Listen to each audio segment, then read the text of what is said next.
好，我哋咧一齊做26至28頁嘅閱讀理解嚟嘅。咁我哋睇下題目先。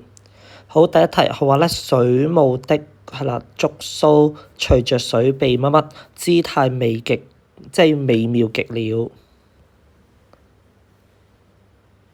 咁就揾下啦。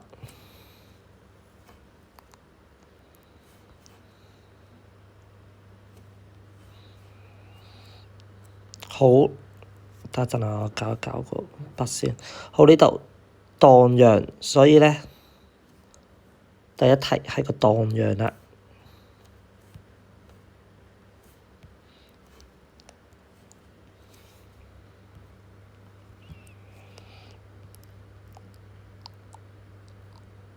哎呀，好難寫啊！等陣啊。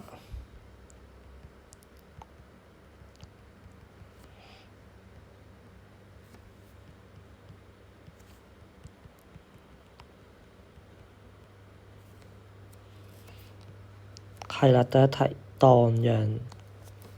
好，第二題，文中邊一個四字詞形容威威自視甚高，不把其他魚放在眼內？咁即係佢意思係唔將其他魚放喺眼內，即係好高傲啊、自大啊，以為自己好叻啊、好巴閉咁樣。所以呢個不可一世。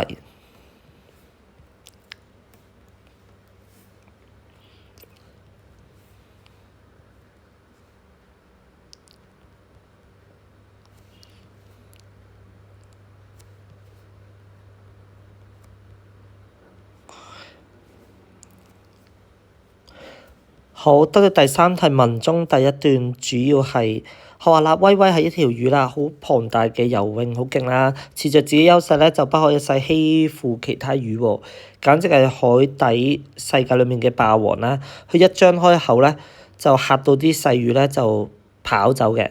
咁之後咧就將啲污水整到好污糟啦，遇到魚人咧就會係游得好遠啦。唔會通知其他魚嘅，咁即係好自私啊！冇其他魚中意威威嘅，佢哋見到威威咧就即刻匿埋㗎啦。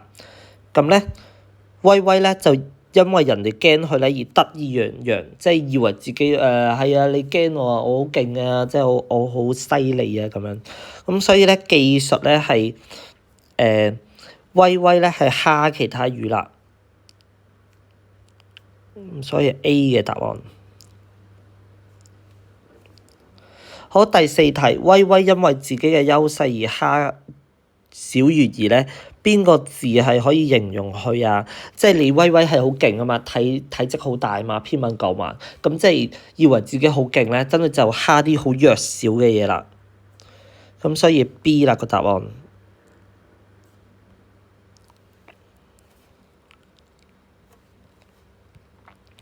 好，第五題。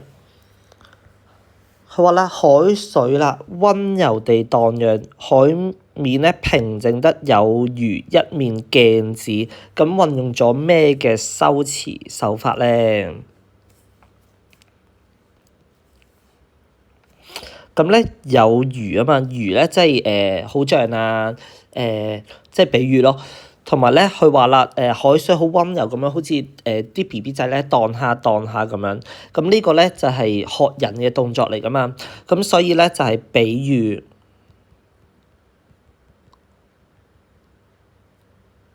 同埋啦，呢個係二人法。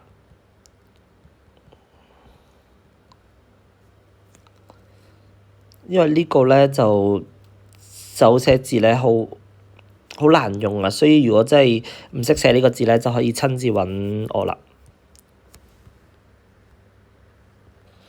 咁第二段啦，佢話咧掀起咗咧軒然大波咧係指咩事啦？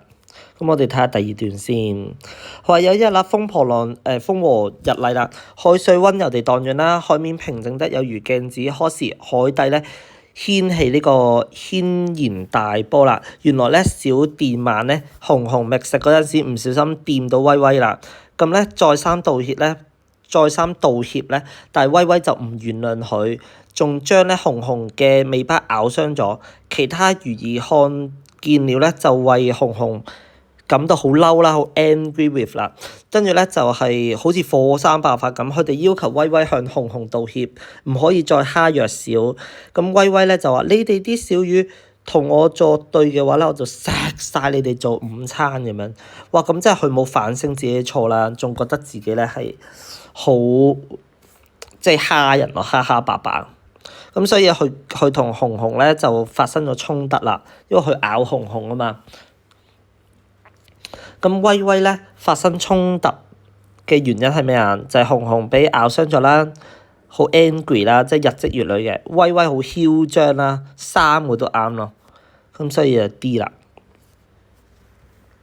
佢話啦，以下哪一項咧對威威嘅描述係唔啱嘅？佢係一條大魚啦，因為龐大啊嘛體積，佢做壞事。佢係魚兒們嘅公敵，三個都啱。佢係魚兒們嘅大明星，咁就唔啱啦。大明星係正面字嚟嘅，咁所以就佢絕對唔係大明星啦。呢個咧，佢講咩道理咧？就係大家要點啊？應該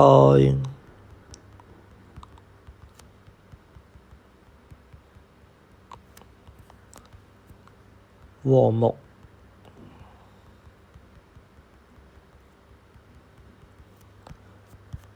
共處。呢個逗號嚟啊，得唔得？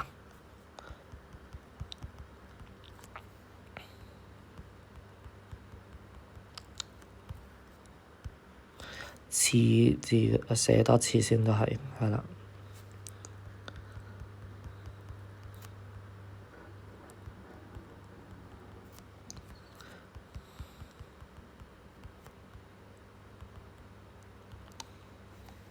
好，唔可以即係蝦人啦，恃強凌弱啦。